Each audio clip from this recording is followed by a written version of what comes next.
Hey, homeschool friends. This was one of the first things I figured out I needed when I started homeschooling. I had all these books, and when you put them on the bookshelf and you take one off, and they all fall down. And then I started RC and had a lot of books to deal with, so I made a few of these out of some old diaper boxes. And then I switched to foam board. So you don't have to make it like I did, but just make a little thing here. And I made mine really complicated with little slots on the top and the bottom because I really wanted it sturdy.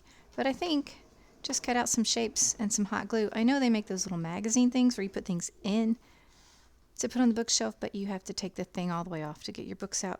So this way, I made like 5 of these, and then they were all over my kitchen. I thought, what am I going to do? But then they just get absorbed into your bookshelves. I have them everywhere. And you put them in your bookshelves, and when you take a book out, only these 2 or 3 fall over, and not all of them. And also, you can just make one and sit it by itself on top of the piano or any other piece of furniture that you have in your house.